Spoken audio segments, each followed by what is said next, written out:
World इतने chaos और इतने अप्रत्याशित समय से गुजर रहा है कि ये प्रेडिक्ट करना अगले मंथ क्या होगा, अगले वीक क्या होगा, अगले दिन क्या होगा, इम्पॉसिबल हो गया है।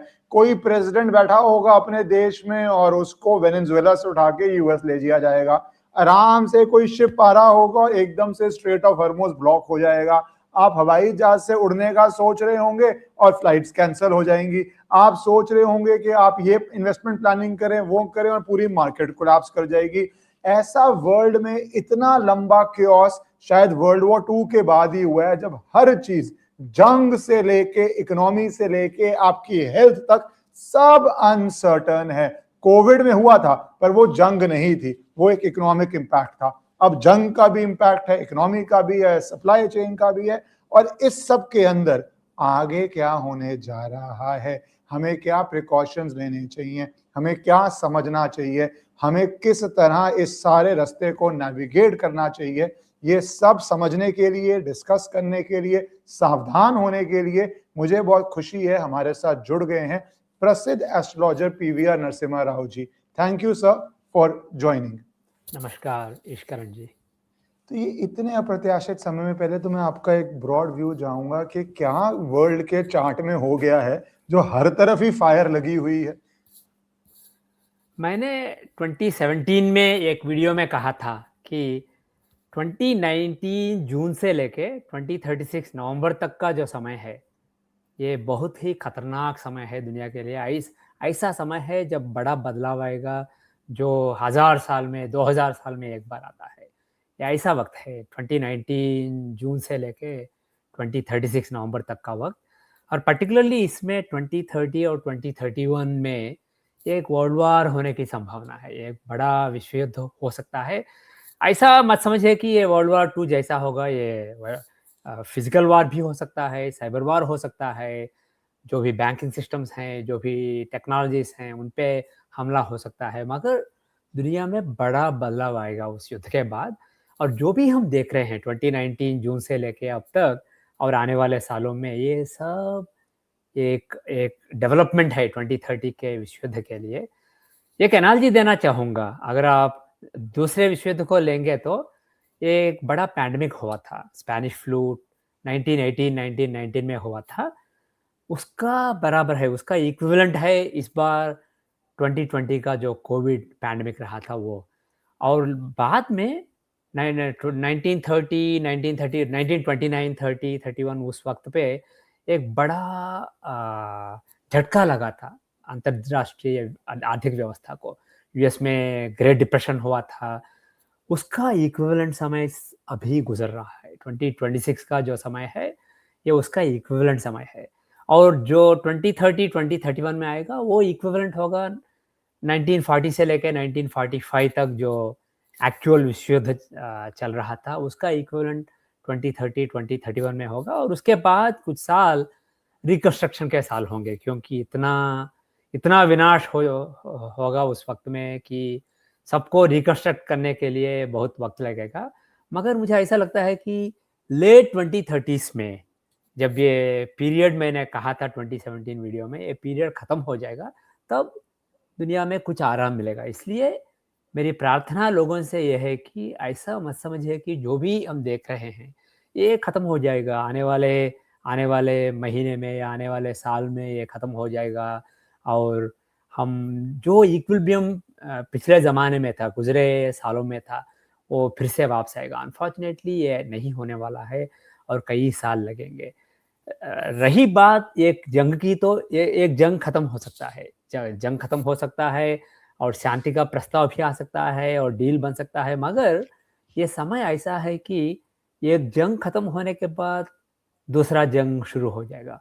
और जब जो कोई भी जंग नहीं चल रहा है, तब भी एक कोल्ड वार चल रहा है। यूएस और चीन के बीच में कोल्ड वार चलता रहेगा। ये अनफॉर्चुनेटली ये कोल्ड वार कई सालों से चलता आ रहा है, मगर कोविड के बाद ये पीक पीक पीक लेवल्स पे पहुंच चुका है। और ट्रम्प जी फिर से जब वापस आ गए, तब मैंने जैसे पिछले वीडियो में कहा था, चीन को दबाव में डालने के लिए, चीन को बर्बाद करने के लिए, क्योंकि चीन अमेरिका को ओवरटेक करके दुनिया का अव्वल नंबर बनना चाहता है और बनने की दिशा में उनकी प्रगति रही है पिछले 2 दशाब्दों से। उसे रोकने के लिए और अमेरिका को जो एडवांटेज, जो बैरियर है, उसे उसी तरह रखने के लिए और चीन के प्रॉक्सीज़ को, को जो मदद कर रहे हैं दुनिया में, उनको बर्बाद करके या उनको अपने काबू में रख के या उनके साथ चीन का जो रिलेशनशिप है उसे ख़त्म करके वो चीन पे दबाव डालना चाहते हैं। और ये साल ऐसा है कि चीन कुछ नहीं करेगा, वो देखते रह जाएँगे, कुछ भी नहीं करेंगे, डायरेक्टली इन्वॉल्व नहीं होंगे। मगर आने वाले सालों में लेट 2027, 2028 में चीन चुप नहीं बैठेगा। चीन अमेरिका को ये करारा जवाब देगा चीन, और उसके बाद अमेरिका कुछ करेगा। ये सब चेन रिएक्शन है। कोविड के बाद जो भी शुरू हुआ ये सब इंटरलिंक्ड है, और जो भी ट्रम्प जी अब कर रहे हैं ये नेचुरल था, और इसका चेन रिएक्शन होगा। ये सब 2030, 2031 में एक विश्व युद्ध में ख़त्म होगा। मगर बात यह है कि ये बहुत ही केयोटिक टाइम है दुनिया के लिए, बहुत ही अनस्टेबल टाइम है। इसलिए be prepared for the long haul, don't expect it to finish very soon. Narasimha Rao ji, जो आपने बहुत इंटरेस्टिंग एक एनालॉजी ड्रॉ किया कि कैसे एपिडेमिक आया, एपिडेमिक के कुछ साल बाद एक फाइनेंशियल क्राइसिस आया, ग्रेट डिप्रेशन जिसको हम कहते हैं, और कैसे फिर वॉर आया। तो वर्ल्ड एक क्या वो सेम साइक्लिक तरह से जा रहा है? इस बार ही थोड़ा फास्टर साइकिल है, इतनी फास्टर क्या, 2020 से लेके 2031 तक 10 साल का साइकिल है, उस समय 18 से लेके 40 तक तो 20 साल का। तो ये हम वो एक साइक्लिक दौर से हम गुजर रहे हैं, और उतना ही लंबा एक इवेंट इन मोशन हो चुके हैं। मेरे हिसाब से तो मैं अब नहीं कह रहा हूँ, मैंने 20 साल पहले कहा था, मगर लोगों से पर्सनली कहा था, मगर 2017 में एक पब्लिक वीडियो में भी कहा था। ये जैसे आपने कहा, बिल्कुल ठीक कहा है, ये साइक्लिकल है। मगर क्योंकि दुनिया बहुत ही जुड़ी है आजकल, 1900 से कंपेयर करके अब बहुत ही जुड़ी हुई है, इसलिए चेन रिएक्शन बहुत ही तेजी से चल जाएगा। इसलिए ये साइकिल कंप्रेस है, मगर वो ही साइकिल अब देखने को मिलेगा। जी, आप जब चाइना का बात किया कि यूएस ने एक तरह से समझ लिया है चाइना क्या है, तो प्रेसिडेंट ट्रम्प चाइना होके भी आए। वहां पे चाइना की मुझे दो बातें बड़ी वो लगी। एक में जहाँ पे चाइना कहता है ताइवान पे क्या प्रेसिडेंट ट्रम्प की पॉलिसी होगी वो डिटर्मिन करेगी हमारे रिश्ते क्या हैं। एंड प्रेसिडेंट ट्रम्प जो हर बात पे खुल खुल के बोलते हैं, 10 वर्जन देते हैं, जब पत्रकार उनसे पूछ रहे हैं तो for his nature he strangely tight lipped, कुछ बहुत एक्सपेंसिव स्टेटमेंट नहीं आया, एक टाइट लिप्ड वे में आया, और फिर उनका स्टेटमेंट भी हर तरह से आ सकता है। तो यूएस चाइना के बीच में क्या आप एक जो कोल्ड वॉर है उसको हॉट वॉर होते देख रहे हैं 31 तक? बिल्कुल होगा। जैसे मैंने कहा है, इस साल में नहीं होगा। अगर होना है तो एक ही बात है, ईरान में जो यूएस कर रहा है वार ऑफिशियली सीज फायर चालू है। कभी कभी फायरिंग करते हैं कुछ एडवांटेज के लिए टॉक्स में, मगर सीज फायर तो जारी है। ये इस युद्ध को अगर कंटिन्यू करना है तो चीन को इन्वॉल्व करना पड़ेगा। जैसे यूक्रेन में नेटो और यूएस का इन्वॉल्वमेंट यूक्रेन और रूस के बीच में युद्ध को बढ़ाया था, उसी तरह चीन को इन्वॉल्व करना पड़ेगा, मगर वो बिल्कुल नहीं करेंगे। और उन्हें ईरान से बढ़ के ताइवान पे इंटरेस्ट है, मगर अब तो कुछ नहीं करेंगे। रही बात ट्रम्प जी की, उन्होंने कहा है ताइवान से ज़रा कूल होने दीजिए, आज़ादी का ऐलान मत कीजिए। इस तरह के कुछ स्टेटमेंट्स दिए थे उन्होंने चीन को खुश करने के लिए। मगर मुझे यकीन है कि ट्रम्प जी ऐसे आदमी हैं जो बेसिकली तीर छोड़ते हैं, कई तीर छोड़ते हैं, क्योंकि उनमें से एक लगेगा। आपको नहीं समझना चाहिए कि जो भी तीर वो छोड़ रहे हैं वो सही दिशा में जा रहे हैं। वो सही सारी तरह की बातें कहते रहते हैं, मगर मुझे यकीन है कि चीन को ऐसा दिलासा दिया जाएगा कि आप जो करना चाहते हैं ताइवान में कीजिए, मगर हम जो भी ईरान में कर रहे हैं, ग्रीनलैंड में करेंगे या क्यूबा में करेंगे, उससे आप बेसिकली उसमें आप इन्वॉल्व मत होके हमें जो भी करना चाहते हैं करने दीजिए।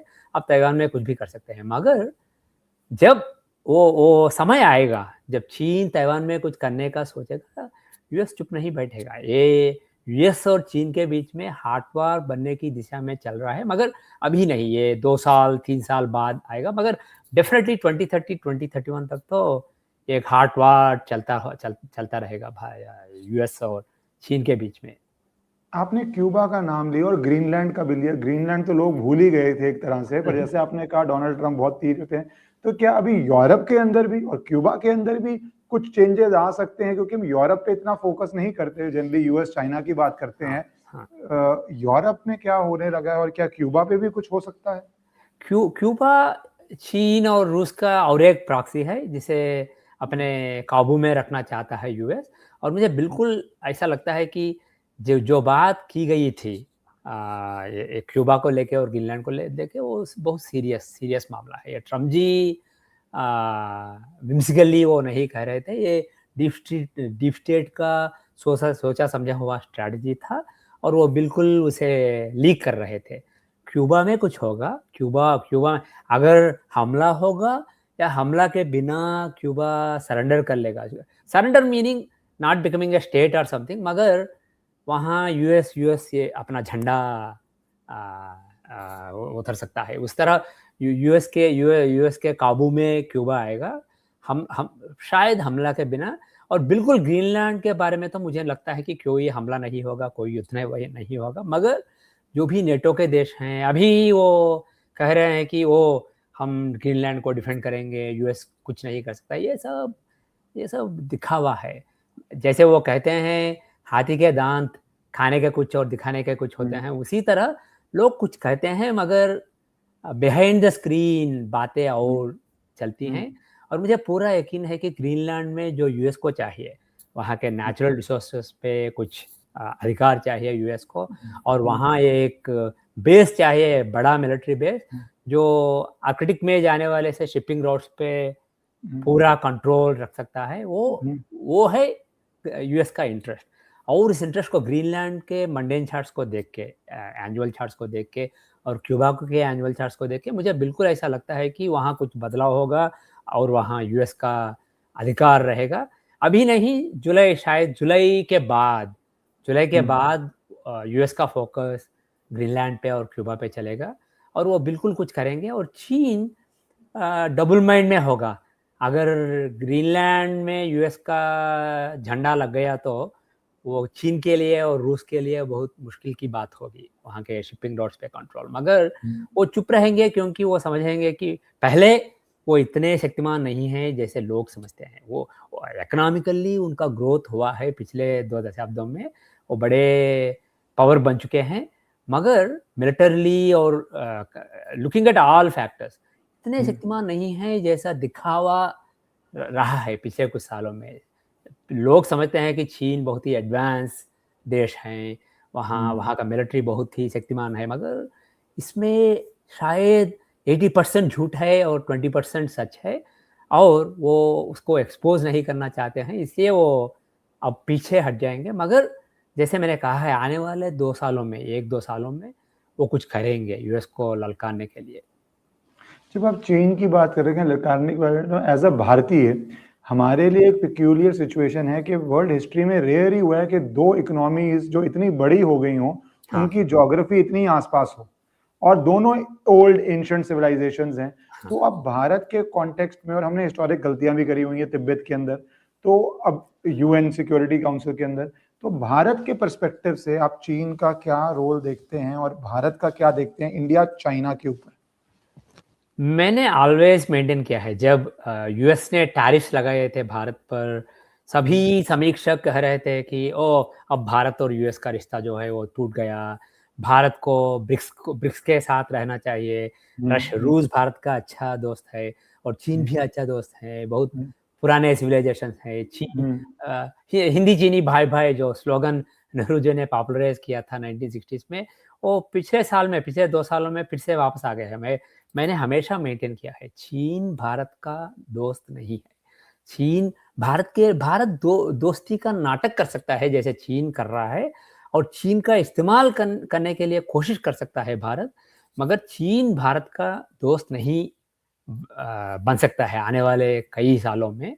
और चीन और भारत के बीच में मुकाबला तो आने वाला है, अभी अभी नहीं, मगर जब 2030 2031 का युद्ध होगा तब चीन और भारत एक साइड पे नहीं होंगे। चीन चीन और भारत के ट्रेडिंग रिलेशनशिप है, मगर जो उनका उनका सरहदी मामला है, जहाँ पे झगड़ा कई सालों से चल रहा है, वो अभी ख़त्म होने वाला नहीं है। और चीन चीन भारत का ऐसा इस्तेमाल करेगा कि यूएस के साथ जो भी वो कर रहे हैं, उसमें भारत को एक पान की तरह इस्तेमाल करना चाहते हैं। चीन doesn't care about China doesn't care about India. इसलिए भारत को ये समझना चाहिए कि चीन दोस्त नहीं है, और चीन से दुश्मनी नहीं करनी चाहिए, मगर ये भ्रांति में नहीं रहना चाहिए कि चीन एक दोस्त बन सकता है, इसलिए यूएस के साथ जो भी रिश्ता है उसे उसे उसे टूट दो और चीन का और करीब आ जाओ। ये सिर्फ शॉर्ट टर्म स्ट्रैटेजी है। चीन मेरा भी बिल्कुल चीन भारत का दोस्त नहीं हो सकता, ज्योग्राफी है, हमारी लड़ाई तो उसी से होनी है। पर मैं थोड़ा इंटरनल पे आना चाहूंगा, एकदम विदेश से, क्योंकि आपने चाइना का नाम लिया। चाइना के बहुत एसेट्स रहे हैं भारत के अंदर हिस्टोरिकली, जहाँ पे 62 वॉर में, मैं पॉलिटिकल नहीं जाना चाहता, बट 62 वॉर में एक पार्टी थी जो कहती थी ब्लड भी मत दो सैनिकों को। तो वो हिस्टोरिकली चाइना का जो रहा है, तो आप देखते हैं क्या इंटरनल डिस्टर्बेंसेस भी भारत के अंदर हो सकती हैं, क्योंकि हमारी इंटरनल डिस्टर्बेंसेस का चैलेंज बहुत बड़ा है। आप उस पे क्या देख रही हैं आगे? भारत में बहुत सारे इंटरनल डिस्टर्बेंसेस हो सकते हैं इस वक्त पे, क्योंकि भारत की कुंडली में चंद्र जो है वो कर्काटक राशि में है और अष्टम राहु अभी चल रहा है। इसलिए बाहर से इंटरफेरेंस और बाहरी देशों की शक्तियाँ भारत के खिलाफ, भारत के अंदर कुछ अस्थिरता पैदा करने की कोशिश करना, ये बिल्कुल संभव है। मगर मुझे ऐसा लगता है कि ये चीन की ओर से आएगा और यूएस की ओर से भी आएगा। यूएस के साथ भारत की दोस्ती बढ़ती जाएगी आने वाले सालों में, मगर उसके साथ साथ भारत को अस्थिर बना के, भारत के सरकार को गिरा के, जो सरकार उनका मानेगा, उनका कहा मानेगा, वैसे सरकार को खड़ा करने की कोशिश कभी नहीं छोड़ेगा यूएस। शायद 2030 के आसपास तब छोड़ देगा, मगर तब तक वो कोशिश जारी रहेगी। इसलिए मगर चीन जो है, चीन का deep state, people talk about US deep state, मगर चीन का जो डीप स्टेट है वो बहुत ही शक्तिमान है। एक्चुअली चीन के मिलिट्री से बढ़ के चीन का डीप स्टेट शक्तिमान है। चीन का जो मीडिया में और सोशल मीडिया में जो पावर इन्फ्लुएंस है वो और भी शक्तिशाली है। इसलिए भारत को अलर्ट रहना पड़ेगा, जागरूक रहना पड़ेगा, और जो भी चीन भारत को डिस्टेबलाइज करना चाहता है उसे उसके साथ काबिलियत के साथ निभाना पड़ेगा। तो आप भारत के लिए दोनों तरह से डेंजर देख रहे हैं, यूएस का भी इंटरनल, चाइना का भी इंटरनल, क्योंकि अभी नोएडा में एक वर्कर्स की प्रोटेस्ट होता है, उसमें निकल के आया बहुत सारी फॉरेन फंडिंग आई हुई थी। So you think this is a very delicate time for India, और कोई भी उस तरह से हरी व्यक्ति खतरा है, हर बड़ा देशी खतरा है? बहुत ही नाजुक वक्त है भारत के लिए, पर्टिकुलरली जैसे मैंने कहा है अष्टम में राहु है, और वो Rahu, I forgot the exact time, जुलाई के मिडिल में, लेट जून और जुलाई में वो राहु भारत की कुंडली में मंगल जहाँ है उसी डिग्री पे आएगा और उसे 100% दृष्टि से देखता रहेगा। इसलिए वो समय लेट जून और जुलाई बहुत ही इंटरेस्टिंग समय है भारत के लिए। ये मंगल जो है वो भारत की कुंडली में मारक है, इसलिए वो द्वितीय स्थान में है, सप्तमेश। सो उस मारक को राहु देखना भारत को डिस्टेबलाइज करने का जो प्रयत्न है वो मैक्सिमम लेवल पे पहुंच जाएगा उस वक्त पर, शायद मिड जुलाई टाइम तक। इसलिए बहुत ही अलर्ट रहना पड़ेगा, और दोनों चैलेंजेस, यूएस की ओर से और चीन की ओर से जो भी चैलेंजेस हैं उन्हें अच्छी तरह से टैकल करना पड़ेगा। जी, अब जब आप चैलेंजेस की बात कर रहे हैं तो मैं प्रधानमंत्री मोदी पे आना चाहता हूं, जो पहले बोले 1-2 महीने पहले कि कोविड जैसी स्थिति है। आपने भी बोला स्पेनिश फ्लू टू कोविड। फिर उन्होंने कहा कि ये 7-8 वार्निंग्स दी कि भैया पेट्रोल कम यूज करो, रेट बढ़ गया, गोल्ड कम खरीदो, ड्यूटी बढ़ गई, वर्क फ्रॉम होम करो, वो एक वे में शेप में शुरू हो गया अलग अलग इंडस्ट्रीज के अंदर। तो ये क्या जो ये चैलेंजेस देख रहे हैं, क्या है भारत के चार्ट्स में, आपको क्या दिख रहा है कि भारत की दशा में क्या चल रहा है, जो प्रधानमंत्री बहुत रेयरली ऐसी वार्निंग्स देते हैं, जो बार बार ऐसी वार्निंग दे रहे हैं, तो क्या समय आने वाला है? लोगों में बहुत ये सवाल खड़ा हो गया है कि भाई क्या होने वाला है ऐसा जो बार बार प्रधानमंत्री ऐसी वार्निंग दे रहे हैं।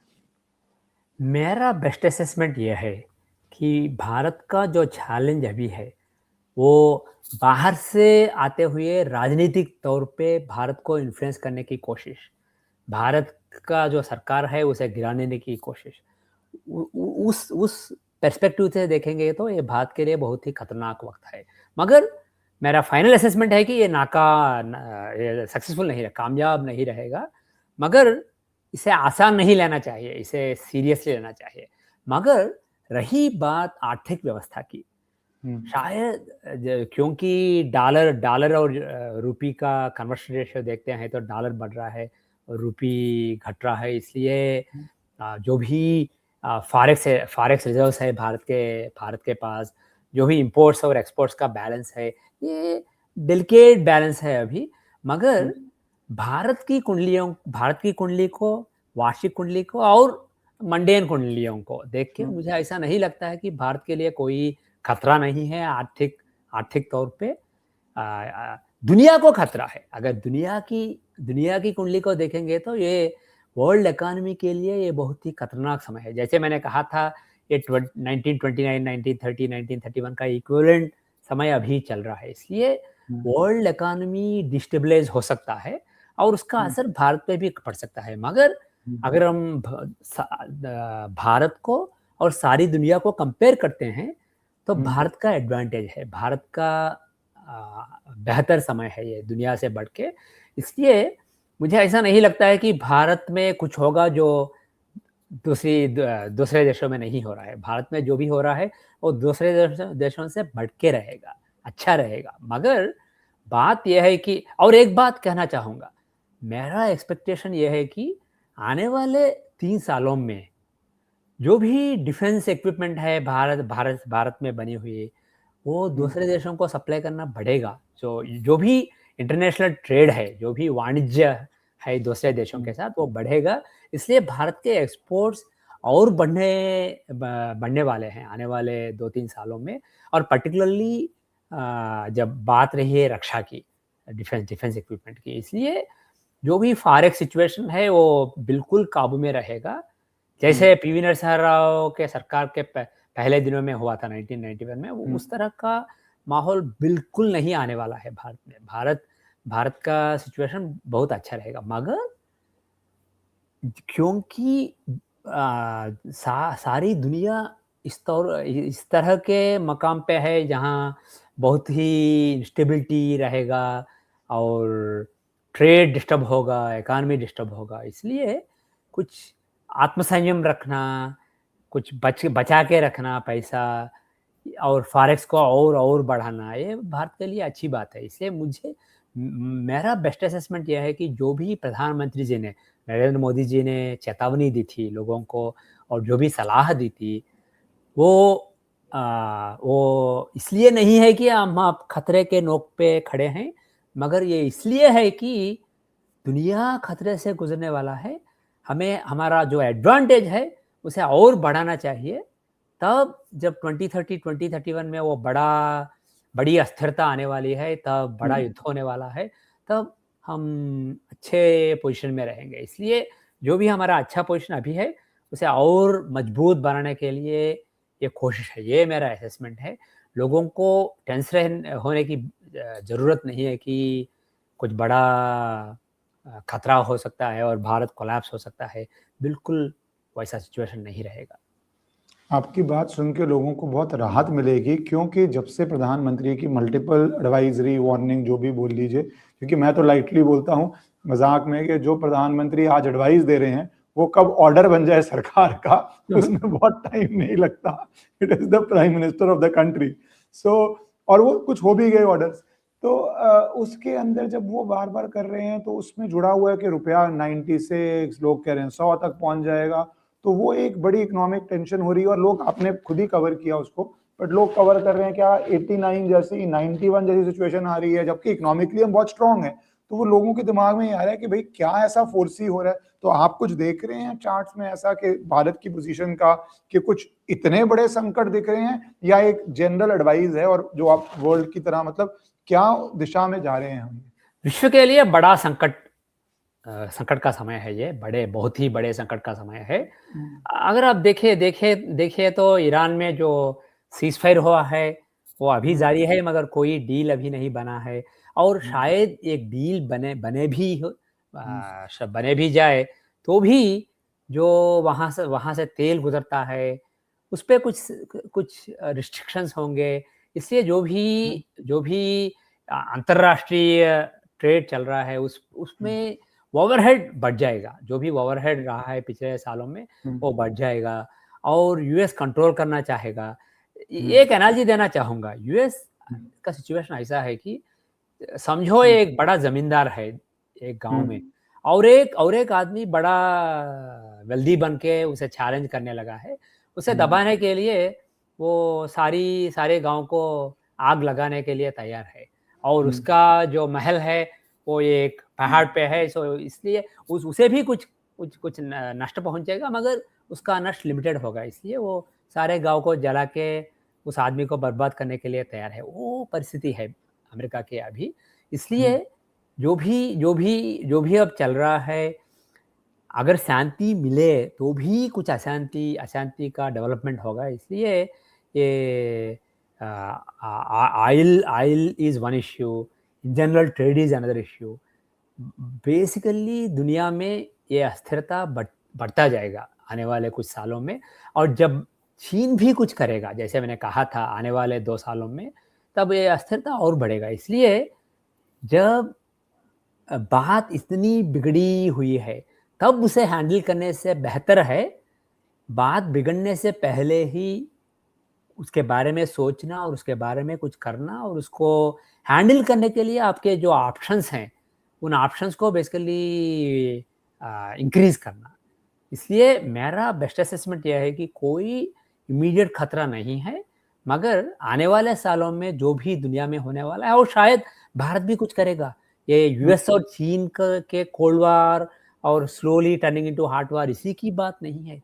भारत भी पीओके में कुछ कर सकता है, पीओजेके में। भारत भी कश्मीर को आने वाले साल 2 साल में, क्योंकि एक बात तो ऑलमोस्ट गारंटीड है, 2029 के अंत तक पाकिस्तान एक देश नहीं रहेगा। पाकिस्तान 4 या 5 हिस्सों में बटा जाएगा और कश्मीर भारत में विलीन हो जाएगा फिर से। इसलिए ये भी शायद प्लानिंग चल रहे है। इन सारी बातों को मन में रखते हुए शायद प्रधानमंत्री जी ने सलाह दी कि हमें केयरफुली प्लान करना चाहिए, क्योंकि आने वाले सालों में हमारे पास और सारे ऑप्शंस हैं।